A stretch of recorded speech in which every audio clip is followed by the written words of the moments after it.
It's time for the No Nonsense Roundtable. Insights to capture your imagination from people you know and people you'd like to know about. Each week, a different guest from a different walk of life. Now, here is the host of the No Nonsense Roundtable, Dom Genova. So welcome, everybody, to this week's edition of the No Nonsense Roundtable. I'm your host, Dom Genova, with, I have to tell you, two of my favorite people in the whole world. I'm here with Naomi Silver, who is President and CEO of the Rochester Redwings. Welcome, Naomi. Thank you, Dom. And the great and wonderful general manager of the same organization, Dan Mason. It's great to have you here. Thanks for having me, Dom. Us, I should say. Well, good. And the two of you in my studio all at the same time. It's really great. And the show is about, well, we always talk about people you know that you want to know more about and people you don't know. But I think everybody knows the two of you. And we see you on TV all the time and the great things that you do for the community and the baseball team. And I think the story about Rochester Community Baseball is really a cool story. And community baseball, we almost lost baseball back when, and it was your dad and his ingenuity and his business acumen that kept baseball in Rochester. And I think it's a great story. So, Naomi, let's talk about that. Well, in 1956, the winter of 56-57, the Cardinals, St. Louis Cardinals, owned the Rochester Redwings and the stadium we played in, and they had since 1929, so a very long relationship. But at that time, baseball was having its struggles. So like a lot of teams, the St. Louis Cardinals had decided that they would cut down on the number of minor league teams they were carrying. And the Cardinals had more than one AAA team. Rochester was not its most successful, although in Rochester, it was always a success in our own community. We felt that way. People were always very supportive. So they decided that in spite of that, it was in their best interest to leave Rochester. So they were going to just really cease operations, and the franchise would no longer be. Some businessmen in the city at that time approached my dad, who was, I guess, known as a good baseball fan and kind of a creative guy, and asked him if he could think of a way to try and save the team. So he did come up with the idea to sell shares of stock to raise enough money to buy the team and the stadium from the Cardinals. And from that point on, the big surge to sell shares of stock took place. And people from all over the community, whether they were the Eastman Kodaks or the newspaper boys, everyone wanted to buy a share of stock at least. So most of our shareholders are very small shareholders, but take great pride in the fact that they participated in saving the team along with my dad and others. So, it's been a love story ever since. We think that this community cares about its team, and likewise, we feel a deep commitment to the community. So, we couldn't be happier. Everybody wants to be owner of a team. I mean, think about it. The pride that people have, that your shareholders have in being part of the team in a very substantial way, it's got to be a really cool thing for them. I would agree. It's unlike most other teams. There are very few that are owned the way that we are today. And actually, today this could never be replicated because there are too many laws with the SEC to have that kind of a stock offering anymore. So it really is something that, it's historic, and we're just lucky to be able to continue in this manner. Yeah, that's really cool. I never thought about that, but there's a lot of things what has to do with selling shares of anything that have changed since 1958, 1959. Now, let me just a technical question. Do the shares get exchanged? I mean, when somebody passes away, obviously the share gets either sold or passed down generation to generation, I would imagine, right? That's correct. Are people selling shares between themselves? Very few. I would think not. It's mostly, within a family. Yeah. Yeah. No, that's really cool. Now, did I hear you say that he bought the stadium too? Yes, we owned Silver Stadium as well. So again, an unusual situation because you would never really hear of a team owning a stadium. They're public facilities, public assets, and they're usually, if not almost always, built by city, county, state, or a contribution from each of those. We're merely a tenant now, but in those days we owned that stadium. Well, in those days too, they were either war memorials or whatever, and they weren't like Citi Field or whatever. It wasn't backed by a company. Correct. So tell me, how did the two of you meet? Well, I started as I want a little bit of your history. Okay, that's how I'm doing this. I started as an unpaid intern in 1990, and just kind of worked my way up through the system at Silver Stadium. Don't be shy. A Notre Dame grad. Well, you weren't then, right? That was that before or after you graduated? It was after I graduated. Really? Okay. Yes. So I was a very rare instance of a graduate intern. So most cases, you can imagine how excited my parents were when I came home and I told them I found a job making nothing and I still got to live at home, and Mom, you still get to do my laundry and I still get to eat all your food and still get to drive the car. So they were very, very proud of me. Well, that's a leap I found of a faith. job making nothing. That's a leap of faith, though. Well, it's back then, really, to get your foot in the door, you had to do an internship, and it's very similar to today. I mean, internship is the best way to figure out if this is a career you want to do, or if it's. A lot of people think, oh, it'd be great working in baseball, it'd be a lot of fun, and then they do it, and then they either figure out like this isn't quite for me, or they figure this is definitely what I want to do. And I was, on the side that, hey, this is definitely something I want to do. Now, Naomi, obviously you grew up in the baseball family. So, I mean, Dan, were you a fan of baseball? Were you 10 years old? Yeah. Is that? I used to go to a ton of games at Silver Stadium. I was a Knot Hole Gang member and, looked forward to, like so many other kids in the Rochester area, looked forward to getting that application for your Knot Hole card, sometime in February every year. And I used to go to a ton of games as a kid. Yeah, my buddies and I would go a lot on the weekends. Try to get autographs from the players and things like that. And so, I spent a lot of my youth at Silver Stadium. Okay, so for listeners that aren't familiar, talk about a Knot Hole card and what it was. Well, back then it was, you could get, I think it was 10 games for $1. So it was a pretty good deal. So we definitely took advantage of it. My friends and I used to go to a ton of games every year, and it was just something, like I said, that was one of those rites of passage every year when you got that application in the at school. It was just something to look forward to. You're listening to No Nonsense Roundtable. I'm Dom Genova, your host as always, here with Naomi Silver, President and CEO of the wonderful Rochester Redwings, and Dan Mason, the General Manager of the team. And I'm going to have let's start a new section for this show. Let's start, tell me a story. Naomi, tell me a story. Anything, comical, serious, something that you'd like to talk about. Tell me a story. Dom, I take great pride in having known Joe Altobelli and Earl Weaver very well from back in the days when my dad was still alive. I lost my dad when I was 15, but somehow Joe Altobelli and Earl Weaver, who had both managed the Red Wings, stayed a part of my mom's and my life forever after the rest of their entire lives.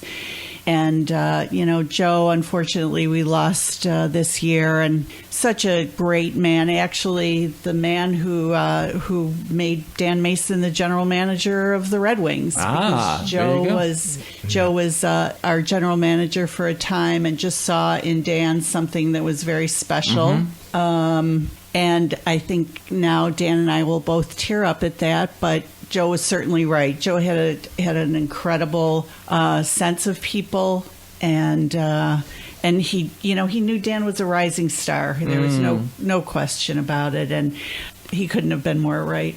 I see this when I interview people for this show, is that sometimes it's one decision that's made years and years and years ago that has such a great effect years after that. I mean, obviously, Dan, you're in the right spot. You have a dream job. Yes, sir. And you have to have stories. Alto really Yeah.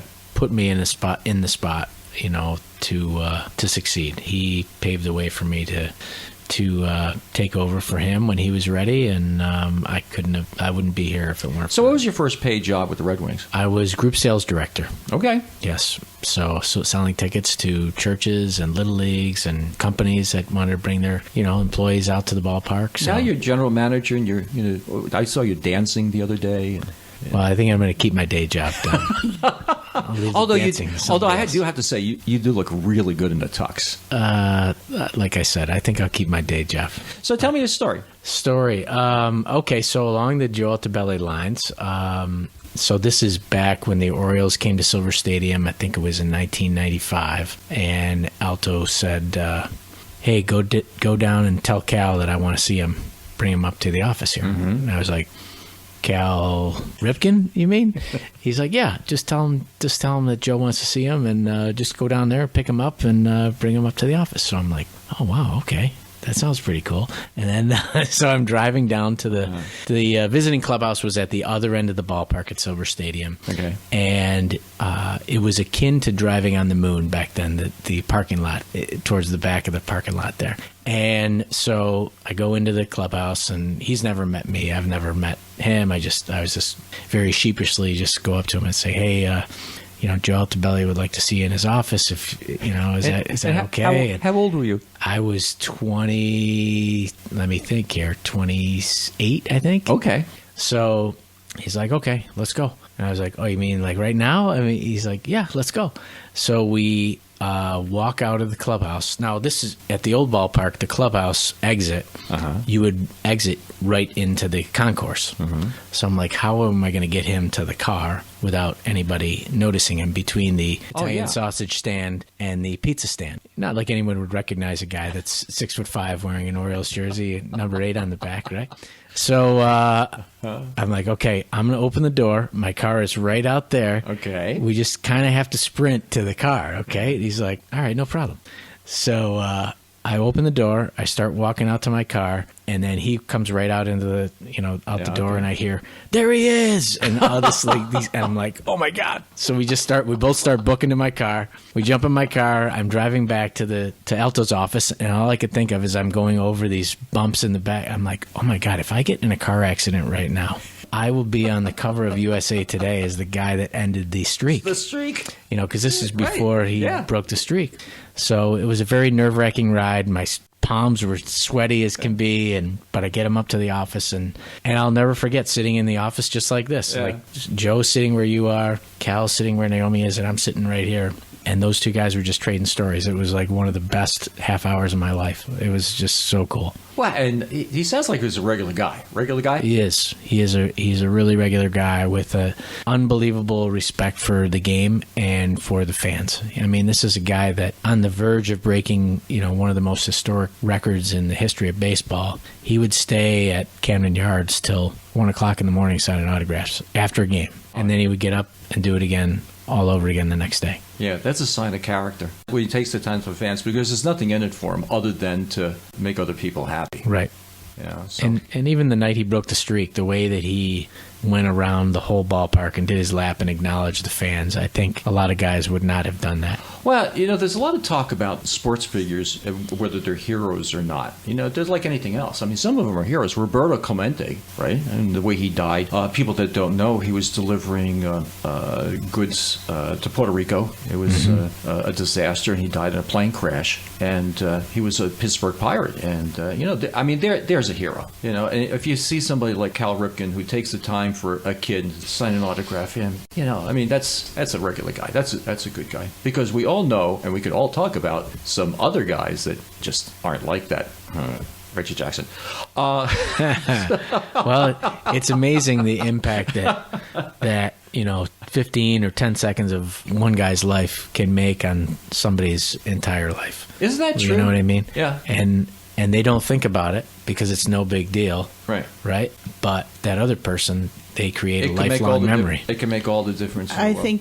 I think Cal had, leading up to, well, he was great from the beginning, but leading up to the end when he broke the record and so on, he understood his place in baseball and what he could mean, I think, to the fans and to the game itself. He elevated, and I think he made other players better for the attitude that he came to the ballpark with, that everyone knew and saw, recognized. I have to say, Naomi, the guys on the team carried themselves really well. A lot of respect. It seems that they have a lot of pride in being Red Wings. They are approachable, respectful, have great social skills.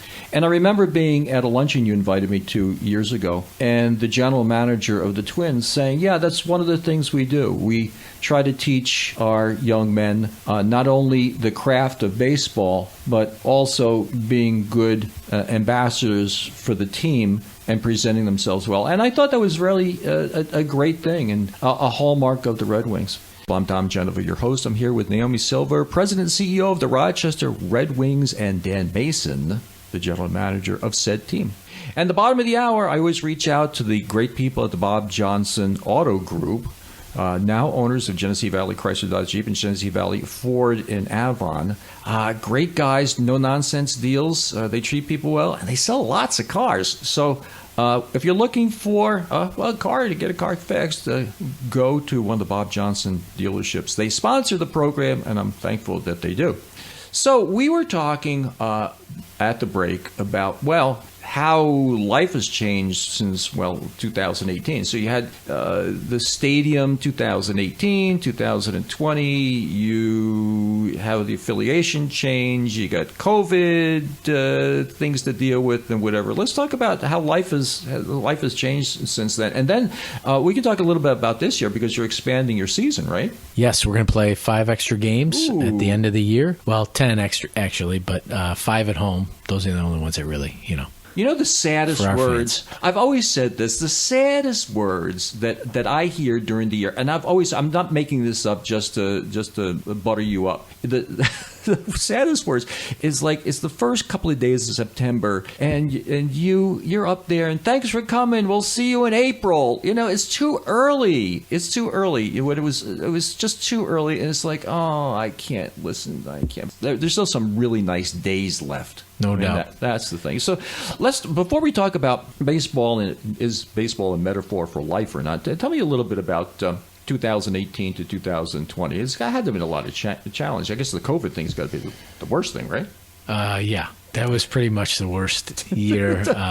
Being April, not putting people in the seats. That has to be 624 days between games, between the end of the season in 19 and the start of the season in 21. It was a long, long, long stretch. Now, Naomi, the things the government do, does that help you enough or not enough? Well, the new lease that we signed in 2018 was not much different than the lease before, but certainly, it made sense to us. We partner with the county to keep the stadium in good shape and pay a fair rent, and we're very happy with the outcome of the lease. And certainly that was 2018 for us. So coming into 2019, we were all ready to go big time with a wonderfully planned season. And 2019, when we look back at it, it was a year skipped. I know a year lost for us, for our fans. Fortunately, this year has come around pretty well, not without a lot of false starts and concerns and reconfiguration. And poor Dan and staff had to reimagine how to execute the season, not knowing how many people we were going to be allowed in and how close people would be able to sit next to each other. So, he could talk a little bit about that, but we were so concerned going into this year, thinking, well, 1 year without any income, we can get through. 2 years, that looks a little bit tough. So we were going to do everything we could to make it work in some form or fashion. So how's your attendance now compared to what it normally would be?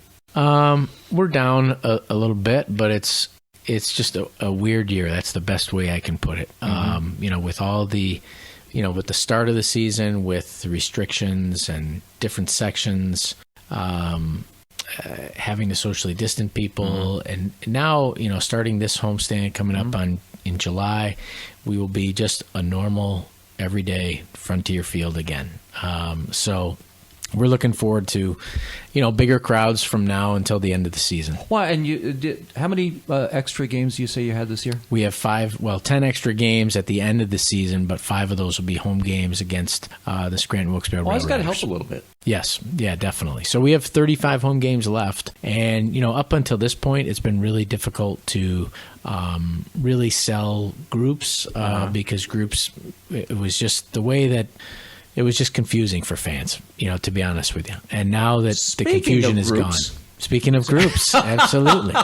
Speaking of groups, now that you opened the door to that, what's one of your favorite groups? Oh, I would have to say probably First Responders Day. First Responders, yes. Let's not lose the opportunity to actually sell something here. The First Responders Appreciation Day, sponsored by the Bob Johnson Dealer Group, is on August 22nd. There are 2,000 tickets available to first responders and their family, totally free of charge. You don't have to take a test drive or come into a dealership or whatever. And it's just to say thank you for what you do. And there's no better way of doing that.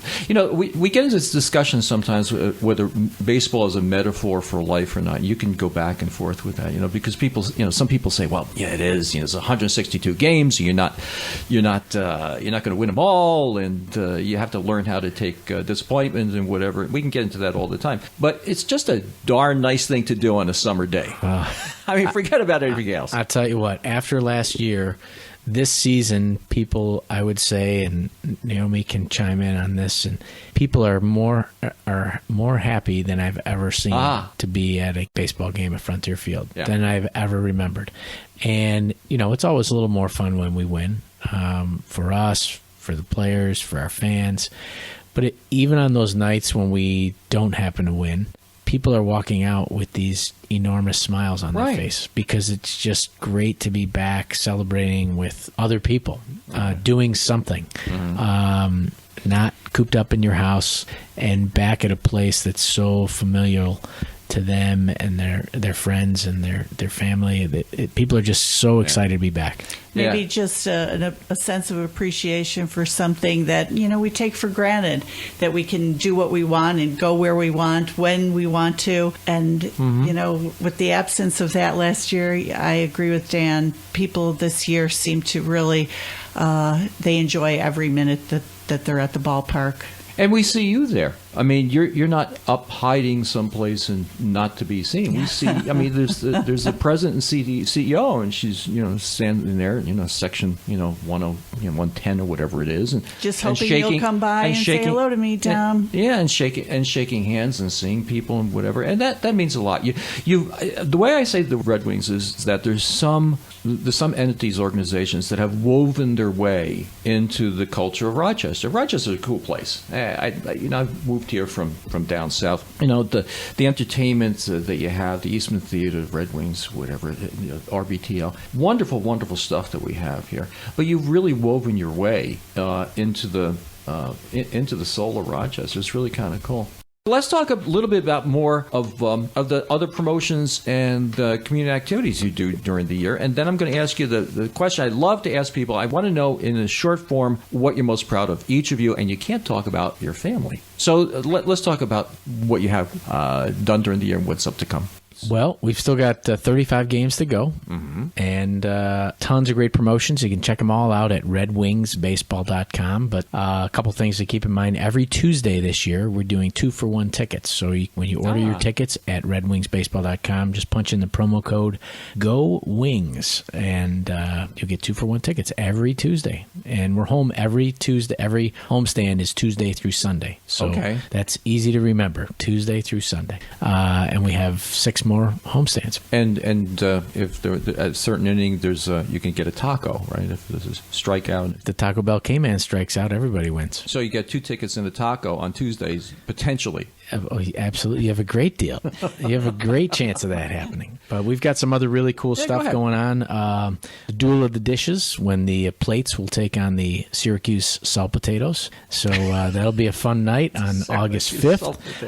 We're going to be doing a celebration of Joe Altobelli's life. I know we touched on what Alto means to Naomi and I a little earlier, but he means so much to so many people, not only in our organization, but our whole community, and all the players and fans' lives he's touched. We'll be doing that on August 6th. So that should be a fun night. Of course, we've got a bunch of fireworks nights on Fridays and Saturdays. We have our 90s night coming up on August 19th. That'll be a lot of fun, especially for those kids that grew up in the 90s. Bring back a lot of great memories. Our Grim and Depressing night is going to be on August 21st, featuring, Maureen Callahan. You may recall that Maureen Callahan, she's a writer for the New York Post and New York Times bestselling author. Will she be here?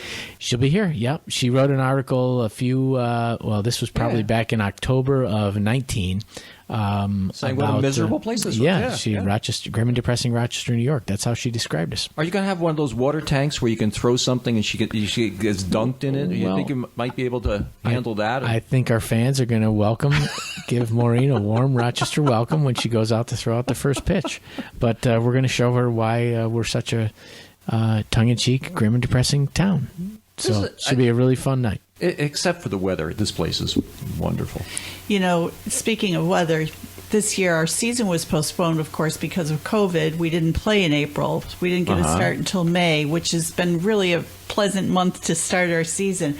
But because of that, we're going to be playing into September this year, beyond Labor Day, which is unusual for us. So, Dan, how many dates do we have in September? We've got, let's see here. We've got... Sorry, not to put you on the spot. No, I'm trying to think. Well, because of the days, we've got lots. 15. I think 15.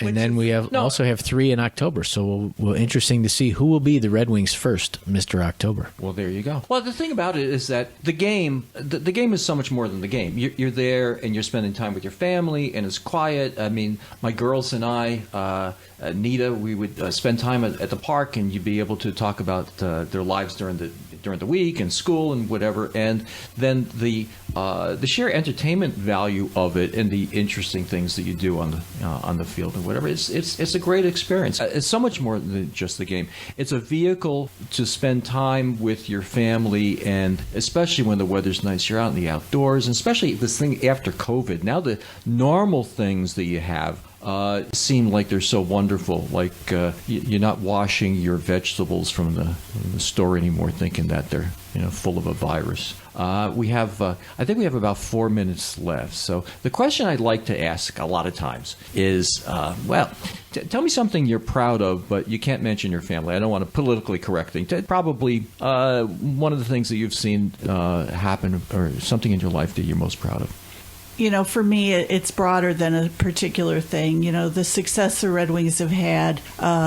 over the last 30 years has been unprecedented. I attribute a great deal of that to Dan. He is one of a kind, and we're lucky to have him here.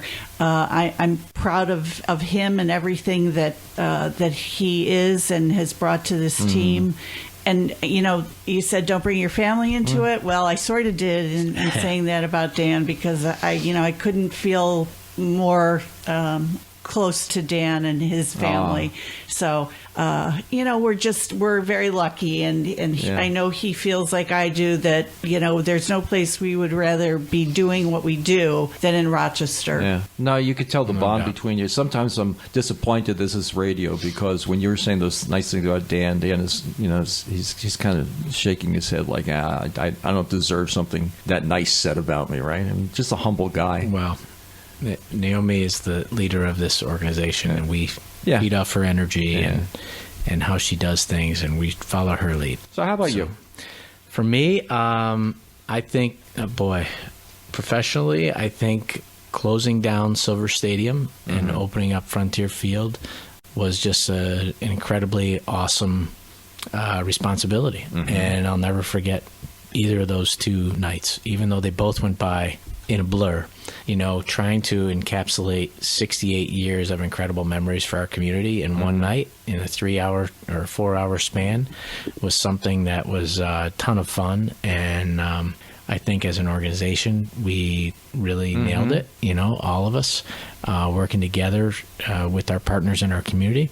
And then, of course, opening up Frontier Field is something that, just playing a very small role. Naomi and Elliot Kerwin and Alto and Gary Larder, those were really the people that made that happen on our end. But to be part of those meetings and the planning meetings for Frontier Field, that's something I'll, you look back. I'll be very, it's pretty cool. Yeah. Not everybody gets a chance to open up a new ballpark. Yeah, that's great. But also, I think from a people perspective, the people that have worked for Naomi and our organization, you look at how they've developed and, how they've started as unpaid interns and then have worked for us now for 10 or 15 or 20 years and how they have their own families, and just to see how Naomi has cultivated a real family atmosphere in our organization, and it's been just so cool to see the men and women that have worked for us mature and I think that just become great moms and dads. I think people see that, and that's one of the reasons why I love you guys so much. Well, we're at the end of the show, and I want to thank you for coming back. Maybe we can have you back in September, and we can find out, or October, find out who Mr. October for the Red Wings really is. We'll have to see. Yeah, and fans can get their tickets at redwingsbaseball.com or give us a buzz at 423-WING. And the First Responders Appreciation Day is August 22nd. So with that, thank you very much for coming on the show. It's delightful having you here. And, well, till next week, I'm Dom Genova, and we're signing off.